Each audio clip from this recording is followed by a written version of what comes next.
Ahli psikolog forensik Reza Indragiri mengaku mendapatkan uang tutup mulut mengenai kasus kopi sianida. Pasalnya uang tersebut diberikan saat Reza tengah menghadiri acara bincang-bincang yang membahas kasus tersebut. Seusai acara tersebut, Reza mengaku mendapat pihak seberang yang menarik tasnya dan mencoba memasukkan uang. Mendapat perlakuan itu, Reza akhirnya menelpon dua koleganya dan meminta pendapat. Salah satunya merupakan komisioner KPK. Berikut pernyataan Reza Indragiri. Di film itu, kosakata atau frasa yang saya ucapkan adalah saya dikasih. Tapi ada sebagian pihak yang mungkin tidak nonton ya, atau mungkin intelektualitasnya agak kurang. Sehingga mereka menulis ulang dengan kalimat Reza menerima. Padahal saya dikasih. Tapi apakah saya diterima, saya menerima atau tidak? Saya pastikan tidak menerima. Nah, ini saya jernihkan dulu ya. Sekarang kita masuk ke situasinya. Alkisah, pada sore hari itu, saya diundang oleh salah satu media elektronik ternama untuk hadir sebagai, ya katakanlah sebagai narasumber untuk memperbincangkan kasus kopi sianida itu. Disebutkan sebagai kasus kopi sianida. Ini bukan perbincangan pertama saya dengan media. Ini adalah perbincangan kesekian kali. Karena 7 tahun itu menurut saya teman-teman media sangat antusias mengajak saya bertukar pikiran tentang kasus tersebut. Nah, sore itu saya datang dan tanpa saya duga, tanpa saya sangka, sudah ada dua tamu lain yang juga akan dijadikan sebagai narsum di acara bincang-bincang yang sama. Selesai acara, selesai live, kemudian saya kembali ke ruang tunggu.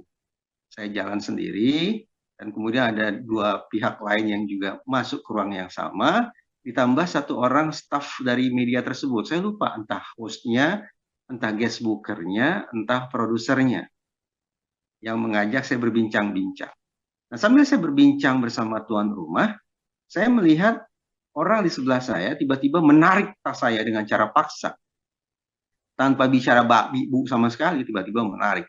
Dan ketika coba saya tahan, tanpa bikin gaduh ya, saya tidak mau bikin gaduh, coba saya tahan, dia tarik lebih kencang lagi. Sembari saya terus mencoba untuk berbincang-bincang dengan pihak tuan rumah. Sekali lagi agar tidak muncul kegaduhan dan segala macam yang akan bisa kontraproduktif. Nah, firasat saya mulai berjalan, ini ada sesuatu yang tidak beres. Mengingat pihak yang menarik tas saya itu adalah pihak yang selama kasus itu berjalan memang berada pada posisi berseberangan dengan saya. Harus saya tandaskan. Posisi berseberangan bagi saya bukan karena saya punya masalah personal dengan yang bersangkutan, tapi semata-mata karena nalar keilmuan saya memandu saya untuk sampai pada sebuah titik yang secara kebetulan titik itu berseberangan dengan pihak lain.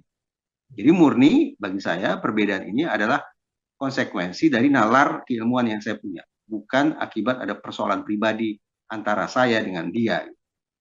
Nah, setelah menyadari atau merasakan adanya sesuatu yang janggal, saya mulai berbagi fokus. Fokus pertama tetap kepada tuan rumah yang mengajak saya ngobrol, dan fokus kedua adalah apa yang terjadi pada tas saya. Memang ada sejumlah dugaan-dugaan ini sepertinya akan terjadi sesuatu yang tidak elok, yang tidak pantas, yang tidak etis, yang tidak bertata krama, dan barangkali juga tidak patut untuk dilakukan. Apa itu? Sekali lagi, karena pihak yang menarik tas saya itu adalah pihak yang berseberangan, dan pada saat yang sama saya mulai mendengar suara gesekan seperti suara gesekan kertas. Ini sepertinya orang ini memasukkan uang ke dalam tas saya. Sepertinya ya, karena saya tidak mau melihat secara langsung, apalagi bertanya, karena ini akan bisa konfrontatif sifatnya. Dan saya tidak mau berkonfrontasi di situ, biar kita berkonfrontasi pada sisi keilmuannya, di depan kamera, ayo, di forum-forum diskusi, ayo. Tapi jangan kita konfrontasi untuk hal yang menjijikkan semacam ini, menurut saya. Sementara dia sibuk dengan operasi rahasianya, memasukkan perkiraan saya uang ke dalam tas saya itu, saya keluar. Saya berlagak ingin maaf buang air kecil, tapi sebetulnya saya ke area parkir. Di area parkir, saya menelpon seseorang yang merupakan kolega saya di salah satu lembaga negara. Tujuan saya adalah saya ingin meminta pandangan dia, saran dia, tentang apa yang saya alami ini dan apa yang sebaiknya saya lakukan. Di akhir perbincangan via telepon itu, kolega saya ini mengatakan bahwa sikap saya berlebihan. Oke, saya simak dan saya menaruh rasa hormat karena saya menelpon dia, berarti saya menghargai pendapat dia. Namun Allah memberikan petunjuk ke dalam hati saya, ayo cari second opinion. Nah, langsung terpikir oleh saya, sepertinya saya harus menelpon kolega saya yang lain, yaitu senior saya yang sangat saya hormati, yang notabene merupakan salah seorang komisioner KPK, yaitu Pak Laude, Pak Syarif. Harap diingat, kita bicara KPK generasi 7 tahun lalu nih. KPK yang marwahnya begitu luhur, begitu harum di mata masyarakat. Yang tidak ada kecurigaan seujung kuku pun terhadap integritas para komisionernya. Yang sangat kita hormati sebagai sebuah lembaga penegakan hukum. KPK 7 tahun lalu.